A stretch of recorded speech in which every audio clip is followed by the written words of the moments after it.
Welcome everyone to the staff orientation. We'll get just succinct to the different points that we want to show, just to allow for other ones that weren't allowed to be here. I've just added everyone to a text group message chat. This is a good sort of 911 and communication that's out of band. So if you're not in the same session, you can always reach or to be able to call. I'm sort of the nerve center to relay things. I'll have the text messaging access to individual participants if some of them are having difficulties or we need to communicate with them out of band. And then we can sort of say hello in the thread. If you can, just give your name inside the text thread there. That way everyone can save your contact information.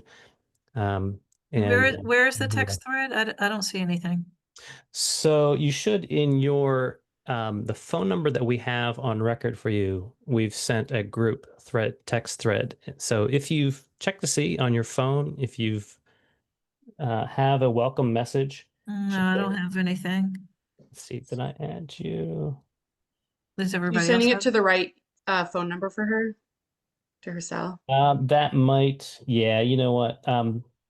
Teresa, I may have sent it to the wrong one. Is the 2240, that's your That's business. the office number. Yeah. Okay, I'll correct that for you. So that thread, unfortunately, they're just going to wind up iterating any changes to the thread. We'll make another one to that to add in there. But everyone else, if you can just give your name in the thread, that'll help us to do those type of things.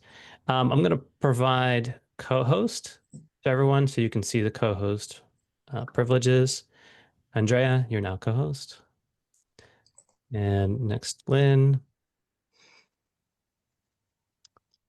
Paula. Is only the host able to do that? Because I was trying to do that and I'm not seeing.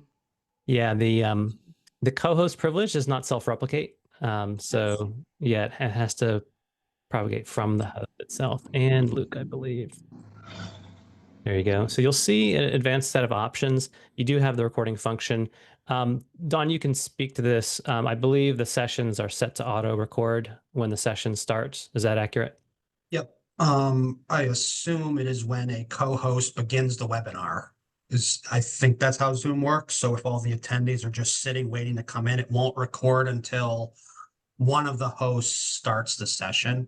So for every host in our conference, so every session, I am a host, Josh is a host, Elise is a host, and I think Kelly is also a host just in case. So depending on who our host assignments are, I would have to assign Paula or Luke or Tony as a co-host.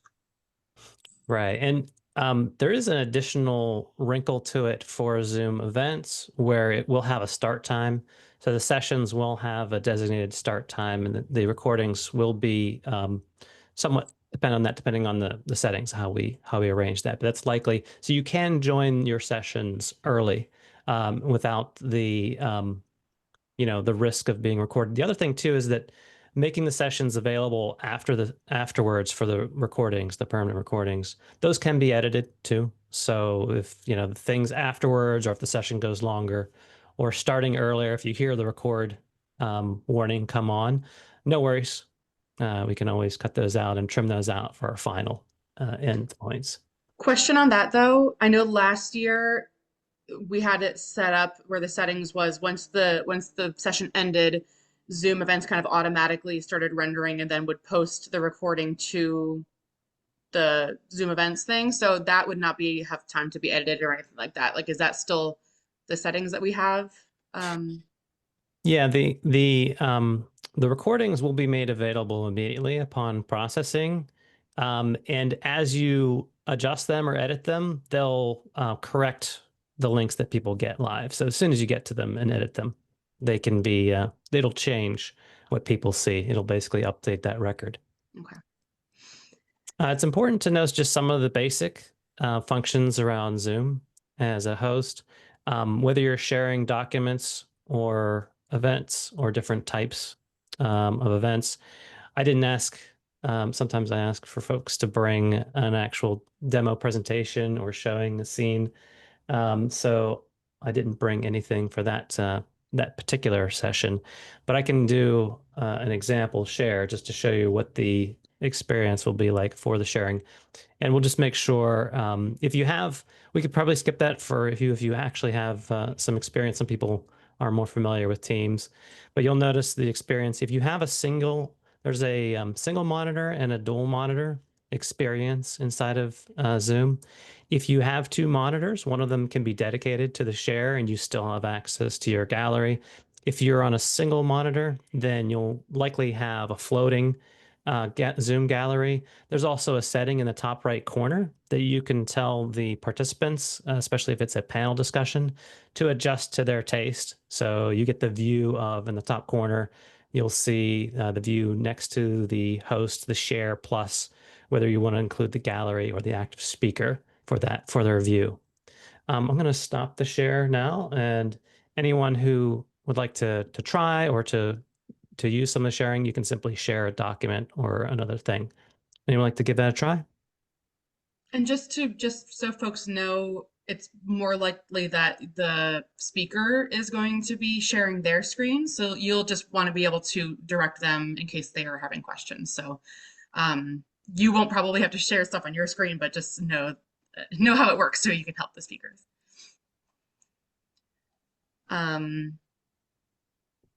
Yeah, does anybody not know the share screen feature in Zoom? It's like we're all competent. Okay. Okay. So the sessions that I'll be overseeing will be done in a Zoom Production Studio interface. That's going to be a little bit different, and I'm going to load that up right now. The scenes need to be built ahead of time and then placed inside the session event. Dawn, I'll get with you on that. I think some of the branding and keeping with what the design that you've been working on for the other sessions will kind of bring that forward. This is a just a generic scene right here that we're using. I'm going to send this live and show you what that looks like. So what you'll see now when we go live, there's a confidence view monitor, typically in the top left corner, that shows you the current scene that we're in. And so that is what the audience is seeing. The nice part about this production is you can have different production elements or different people, and then you can switch. So for example, this is a 3 scene where there's just 3 individuals. So everyone, you can see whether you are, in fact, going to be in the scene. Let me switch to a scene that just has myself in it, and I'll show you another feature. So right now, nobody else besides me is in the scene. But if I hit the notify speaker, you may see popped up that the technical director is just giving you a heads up that we're going to take a scene with you in it. So it's a good way to sort of, look alive, stop looking down, or you're about to be pulled into the scene, a way that they can sort of use that function. There's specialty scenes when we have the shared screen to be able to put the speaker next to it, so you can kind of see that, that type of thing with it. It's different scenes and things we have. And this might give you, Don, just some ideas about, what type of display and production is possible for that. And we can kind of work on the window dressing on that as well. I have a quick clarifying question on this. Sure, go ahead. Because my understanding is that not every single session is going to have the production studio element.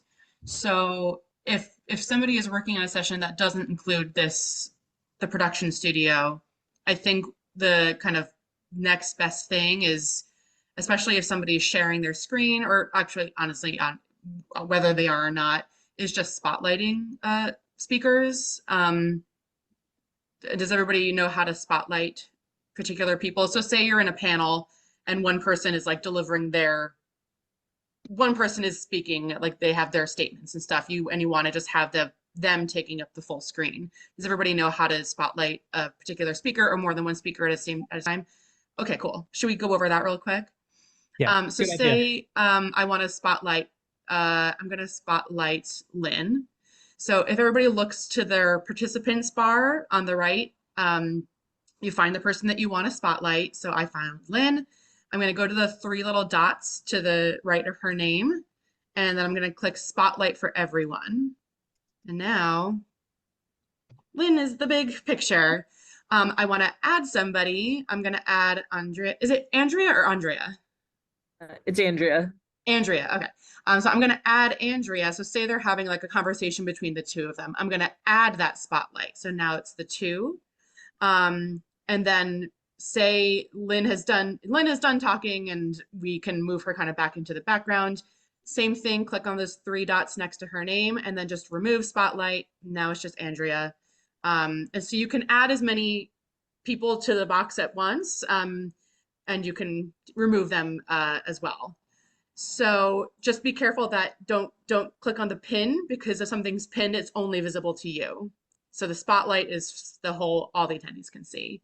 Does that make sense to everybody? And now I'm going to remove the Yes. spotlight. Okay, cool. So we're going to just go through all of the main points for the recordings benefit. And if you guys want to have a lab or play with it, happy to turn over the controls to let you guys have a play of that. One question for Dawn, is Q&A enabled for the sessions, or are we going to do chat and have questions from chat, or are we mostly focused on verbal questions for our participation? So for day one virtually, I think it's best to do the Q&A because the chat might get a little bit chaotic, especially if people, an attendee might know the answer to the question and they might try to answer for the speaker. So I think it's best to do a Q&A, have the Q&A itself opened, and then just let people ask it. And then the co-host might be able to either stop the speaker and say, hey, we have questions. Or if the speaker says, does anyone have questions? Then I can, the host or whoever can just start, answering and then marking them answered as they are answered. That might be the best way. Sounds good. And then for day two in person, I think we were going to pass a mic around Yeah, for for the folks in-room in the room. attendees. Yeah, for folks in the room and those who are participating remotely, how do we want to do that? Is there a way to bring someone up on the screen so that the people in the room can experience the question from that person? I know Dan was emailing me this morning. I think he would appreciate seeing someone when they ask the question. So, and then you're talking about the on-site question in the audience? Yes, on site, that keynote for, I think it's like a 10 o'clock start or something. I didn't get a sense, Lynn, when we walk through with our the AV folks with Kelly, I didn't get a sense of how many cameras. I know they have a pan tilt zoom camera that they can change the view and zoom in and reach out to other people. It's kind of up to them whether they use a two-camera setup to where you have one. Sometimes they'll have one that's dedicated just from showing the Q&A. I think we had talked briefly about whether they would go to a location to answer, in which case you can switch to them if they're walking into a place, or if we're actually delivering the microphone into the audience, in which case you may see their backs unless they have a camera specifically facilitated. But we can get into those specific details. As far as the facilitation of the Q&A goes, having a specific moderator dedicated for Q&A is very helpful for all of the sessions that we intend to have interaction for. So having, probably one of us will be moderating the Q&A. Now, this particular session does not have the Q&A enabled. It has a lot of the other features, but not the Q&A. Happy to go through that with the individual settings. There is some Q&A settings that you can have as far as with the visibility of the questions, and we can talk about just what those settings are, and we're going to give you a sort of a readout as to what, when you open your questions as the moderator, what settings we recommend you use to be able to enable those settings. But yeah. Sorry. Oh, go ahead. I was just asking. No, go ahead, Elise. So I'm not sure if I just like missed this, but so day two, people are in the room, but people are also watching virtually. Say somebody virtual has a question. Is there a screen where somebody virtual, we can allow them to talk and their sound will be projected into the room? So for this, Sorry, I had a note. You're talking about a virtual audience participant. Will they be heard for the live audience? Is that your question? Yeah. Um, so it depends on the venue. So the last I looked at the session, they were all listed as webinars. I believe they were all currently configured as webinars. That is, I believe, an element that we can change after publish. But let me get back to you on that. I think that might be an element that we might be able to switch around. If we're counting on um, virtual participation for the hybrid events, we can count on that, but there is an option. If it's in a webinar session, it's a little more difficult. In a meeting session, they can simply open their mic. There is a provision. Right now, there's no panelist, but you can actually allow them to talk. There is an enabling function. Let me know if that's something that you want to pursue. It does add a little bit of complexity to have that. Really, where the complexity happens with hybrid is, if you have a virtual audience and it's not, in my opinion, very fulfilling. But having them just as an audience to view the session is very simple. It's going one direction. Whenever you have the interaction, that's where it takes some coordination and some planning ahead of time to be able to facilitate that, whether it's allowing someone to talk, transferring the message, having someone dedicated on the site to be able to read a printed question. That interaction, I think it's very useful and very helpful, but also requires a little bit of facilitation so that it happens seamlessly.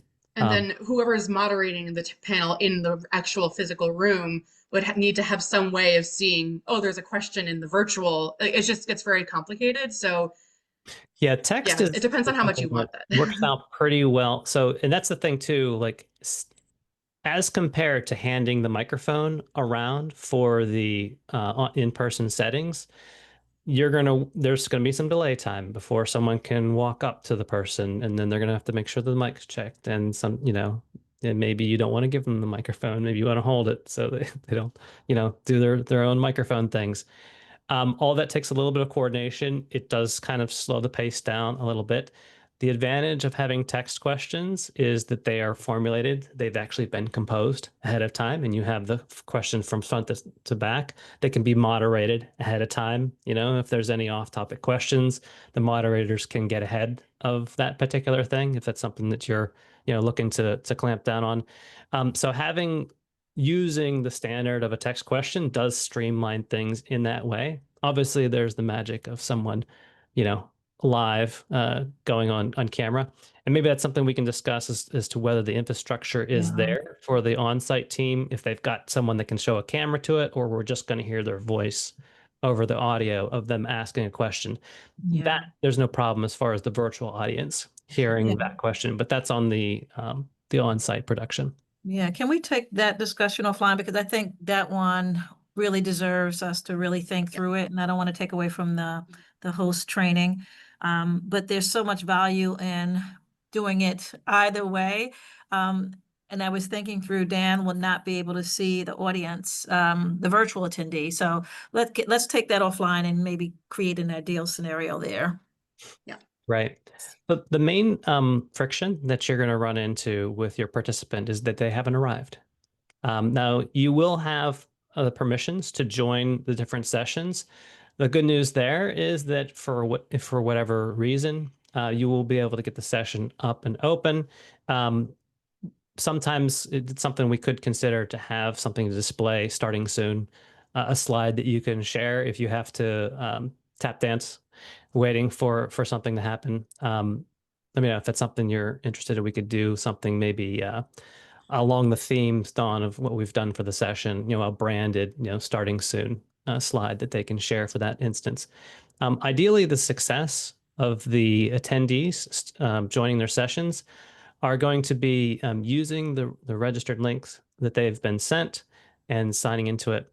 Unfortunately, while we may be able to, if our meeting is published ahead of time for the session that we're having with the actual speakers, then we could move that session to them actually joining the way that they would, and then showing up in the individual session.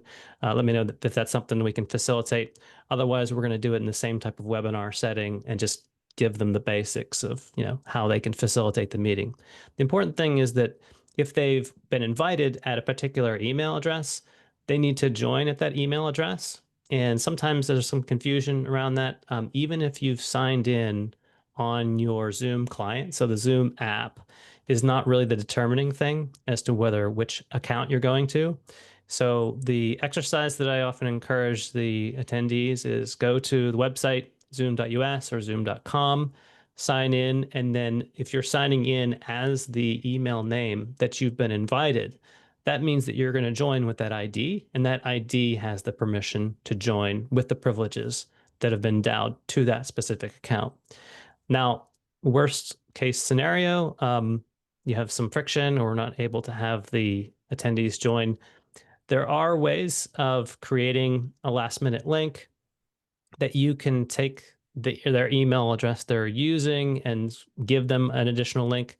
It's a sort of a countermeasure, last last chance scenario of getting a participant in. I'm going to have the text message contacts of all the speaking panelists. So if we have to send them something to join on a rapid basis, that's something we can do. Hopefully, you can mitigate these things ahead of time, but that's typically going to be the main friction that you'll run into is your speaker joining the appropriate link and joining, at the appropriate time for their session. I will also, once I get confirmed, finalized who in this room is going to be assigned to which session, I will connect you via email to the speakers so that they will know who you are. You'll have each other's contact information. So,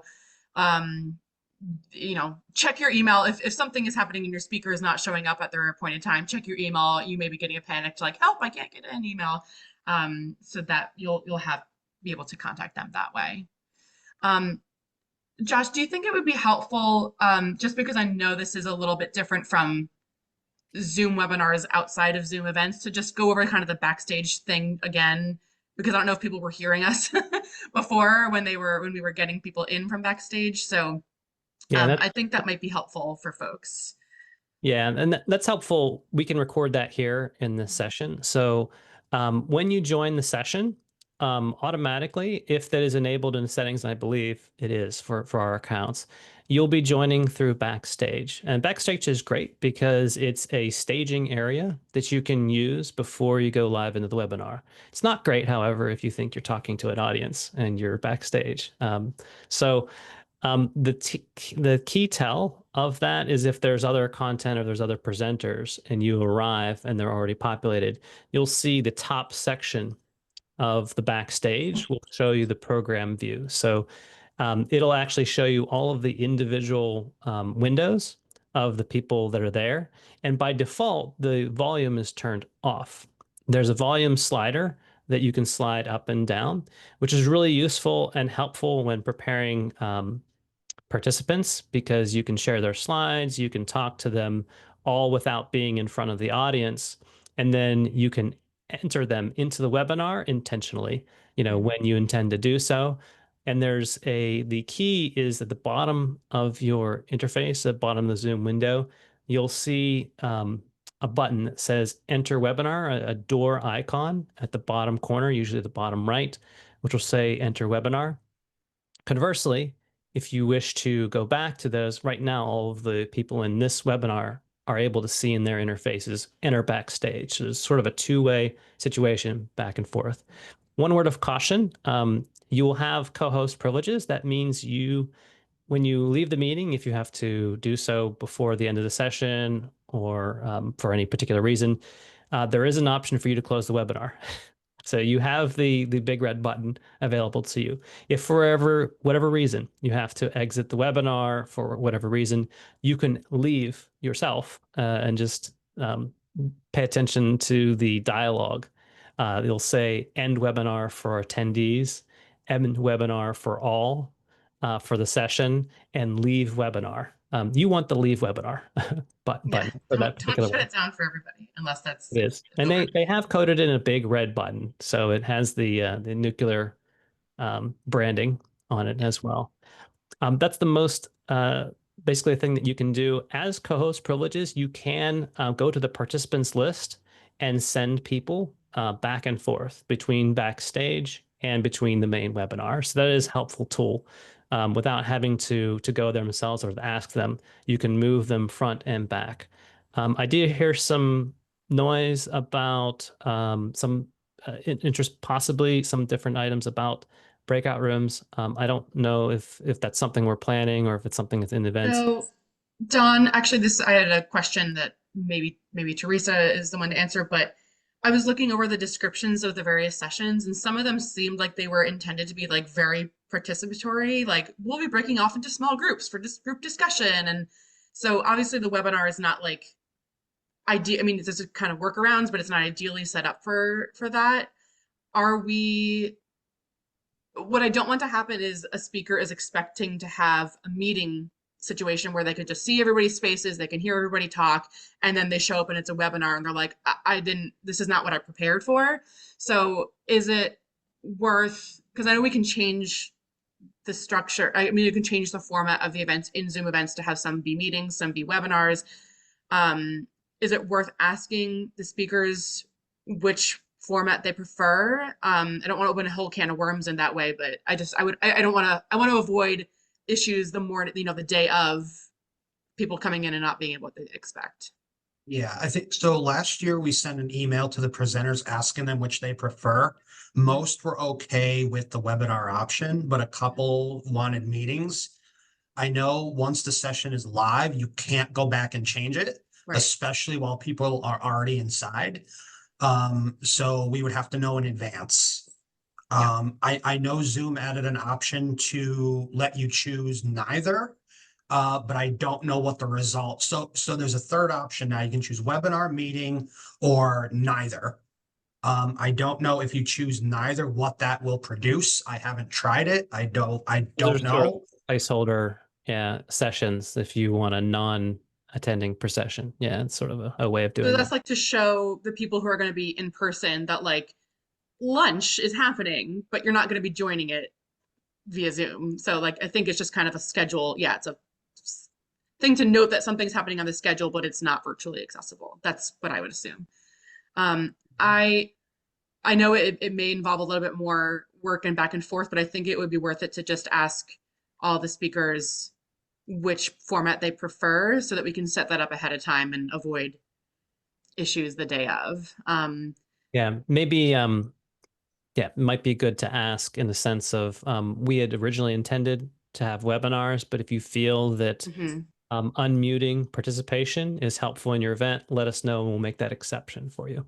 Yeah, I Yep. think And then a couple things. So if it is a meeting, not a webinar, the whole backstage element just is gone.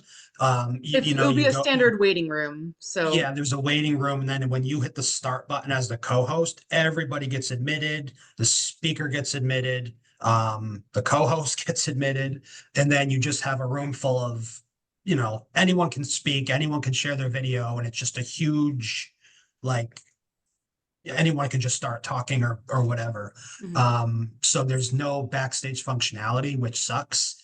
Well, what did that Especially if be like? Because so if I'm the Zoom host and I'm meeting with the speaker like 15 minutes before we're live, but if at least this is how the setting is what I'm used to, that people can join, but they're going into the waiting room. So essentially they're not, it's essentially the same kind of backstage situation. They're only going to see us and be brought into the event proper if I say if I admit them from the Yeah, waiting the room. meetings have the capability of admitting people from the waiting rooms individually or as a block group. You can Right. admit all with them. So there is some intentionality to where you can have a pre-meeting and then selectively enter people in the meeting.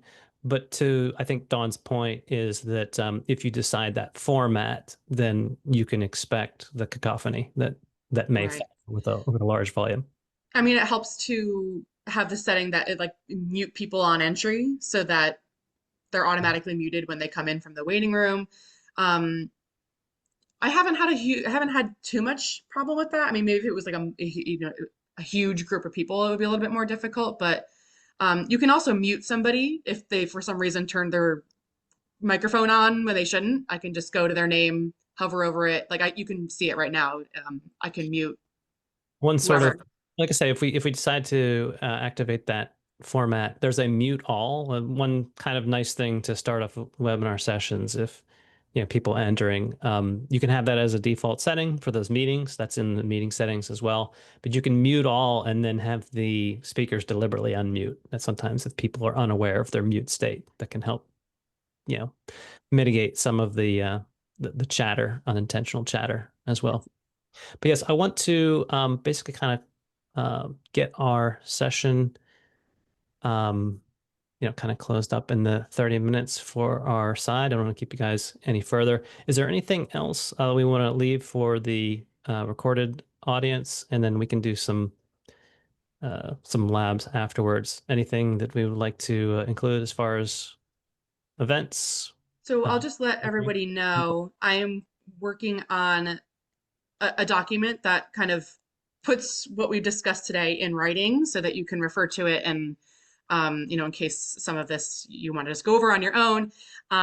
It'll include contact info for folks, and it'll kind of give you a step-by-step, like, here's what to do before you start, here's what to do when you start your little call time before 15 minutes before, here's what to do when you start it and admit everybody in. So it should be designed to kind of give you a from start to finish, move through this checklist, which will hopefully make things easier. And then I'm also creating like specific scripts for each session. So like, say somebody is working on, I don't know, the session with Krista Hartley. I just know her because I know her. You'll have a unique session script that will, when you start the session, if it's going the same way it did last year, it'll involve you just kind of giving a brief, like, welcome everybody, like, thank you for joining us. I think there's some like sponsors that you may have to thank in the beginning. I will have that all written out verbatim so you can just read that. And then it will again give you step-by-step instructions. If your session is a CLE or CLTE session, it'll include the instructions that you would have to do with that. I'll try to only assign those to people who feel comfortable managing that process. So hopefully that should make things a lot clearer for you in the moment. You'll have like an actual physical guide written down to kind of follow along. So I'm in the works of doing that. If you have not responded to me about your availability to cover sessions, can you just respond to that email I sent out so that I can get that schedule finalized? And I think that's what I had. Yeah. Fantastic. I've sent some invitations to the attendees. I think Luke and Tony, if you see the invitation, you can join for our last bit. Don, do you have something? Yep.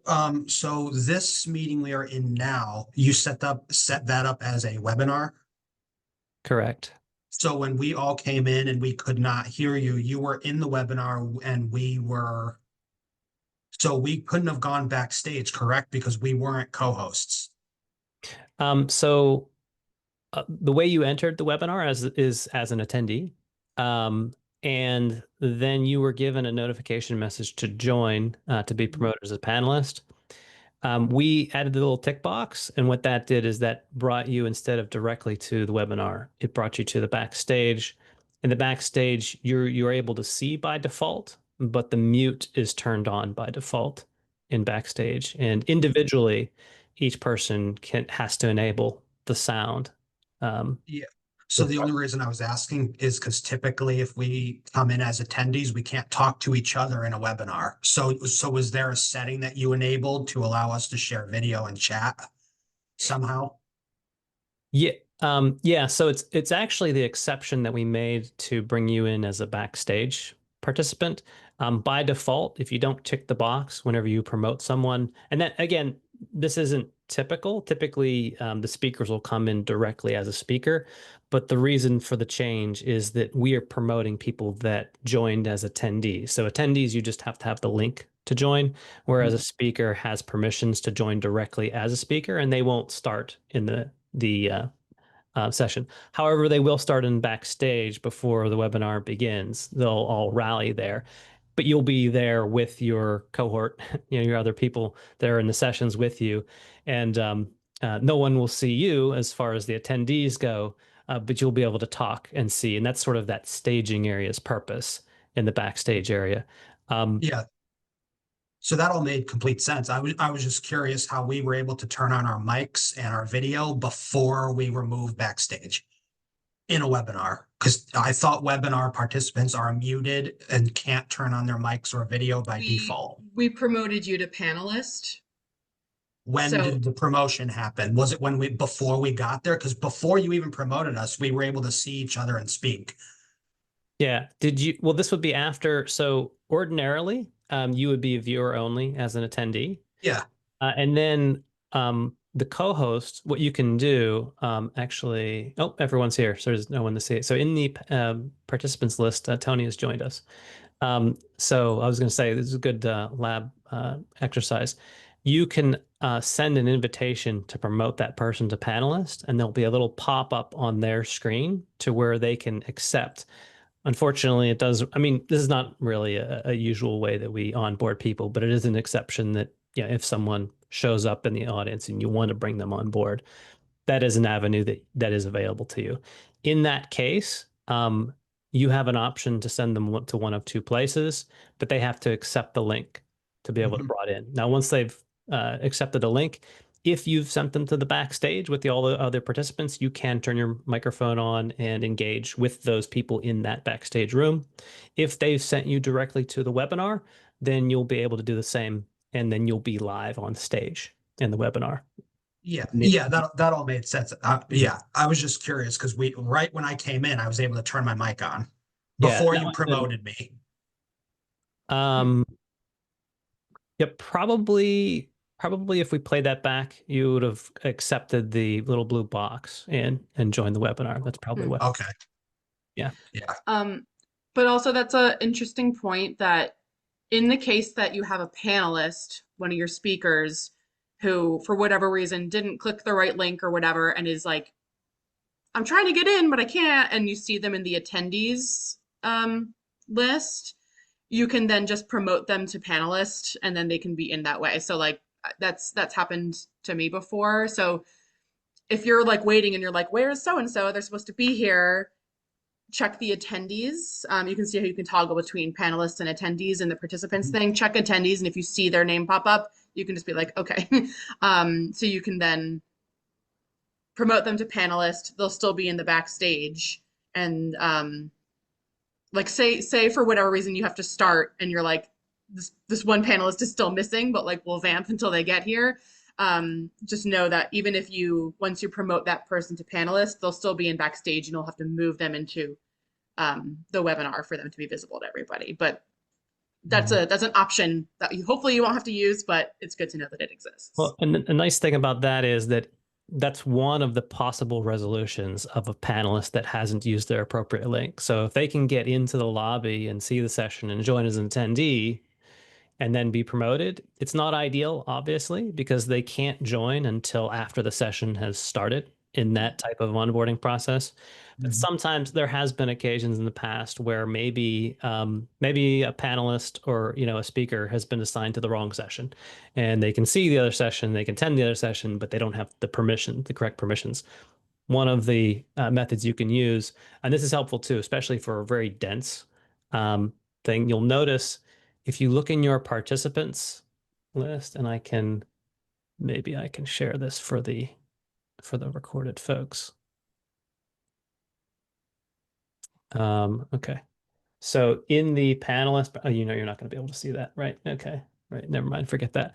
Yeah, actually, you know what? I got another plan to show you this. See, in Zoom settings, if you don't turn on that you can see the Zoom interface, it automatically cuts it out because usually that's an error factor instead of I want to show you something about Zoom situation.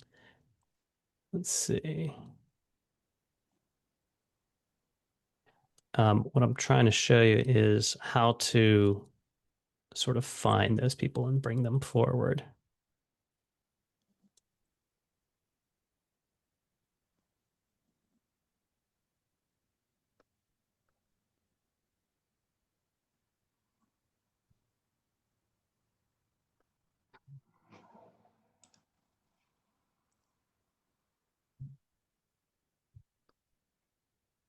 Okay.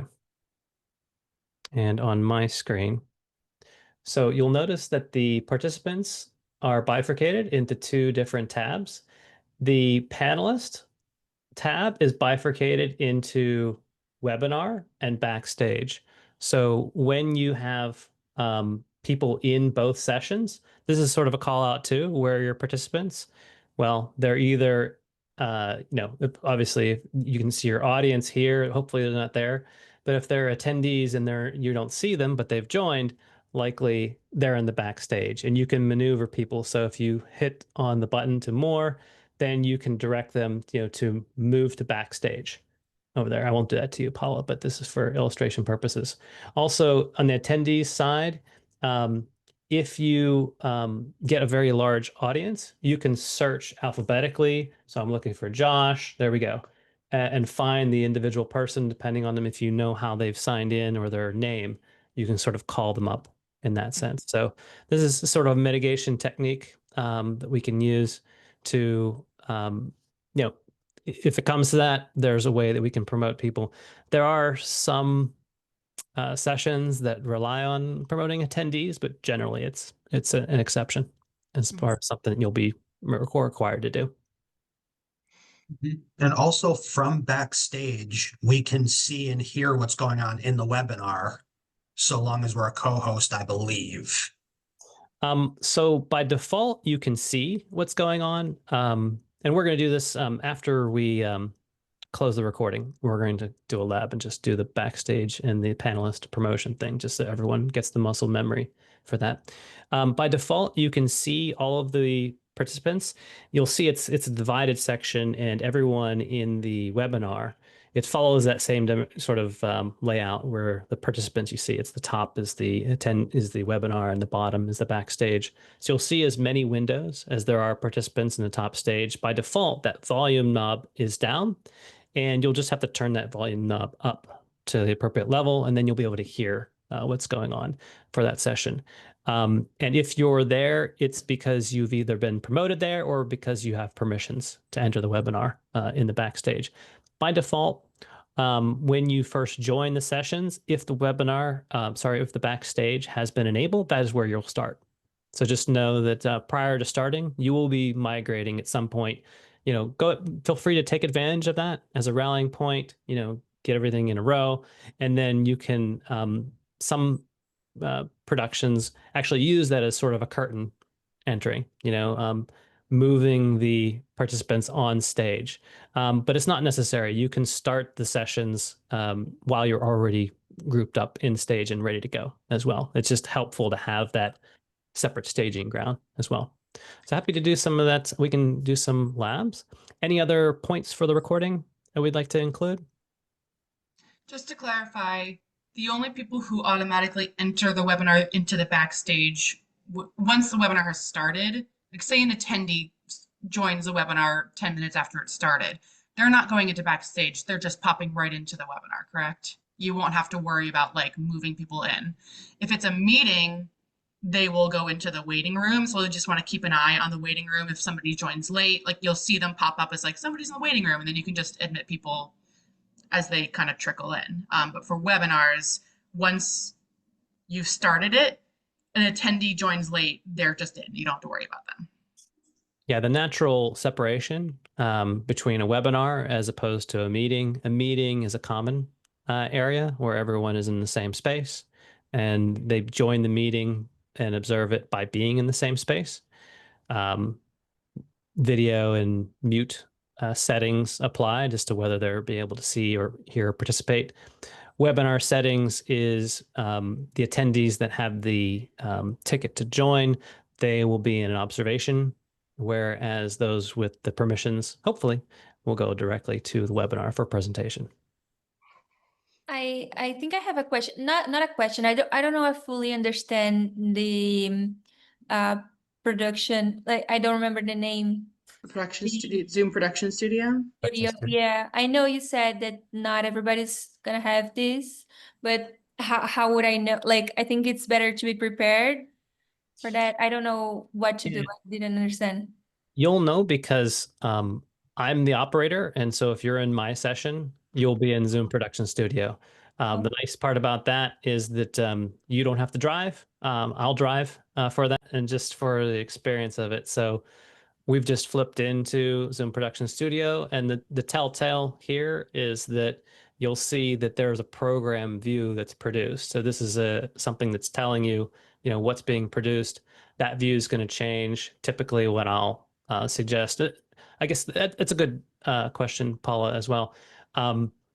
To get acclimated, if you're assisting with the moderators, and that will be an assistance I will welcome in that session, as I'll be driving the look of the scene. If you're facilitating the moderation of the scene, I use a 2 monitor and 2 window setup. If you have additional monitor, it's helpful. It's not necessary, but it's helpful to do. And what I do is I pin the program view so that I'm following along with what showing what the audience sees. You're kind of seeing their point of view for that. As a confidence, as an aid, it'll be in the top corner for all of them in the audience, just to see exactly, what's on stage at any given point. Thank you. And then we're exiting. I think that's all for the recorded audience. Let me know if there's anything else that we have. I think we've packed a bunch of sort of things there. The big thing is staying on board with communication. We'll try to get that as far as the email sent out to you, sort of everyone knowing where they're supposed to be going. The out-of-board communication with the text messaging. I'm going to fix, Teresa, your number there. So I'll update the link that we have here. And this is sort of our core staff, central nervous system to be able to help with a lot of the other areas and move things out. So this will be a core area that's sort of our eyes and ears for what's going on in the different webinars and session. So appreciate all of your help. And with that, I'm going to stop the recording, and then we're going to play around with a couple of the features in the lab.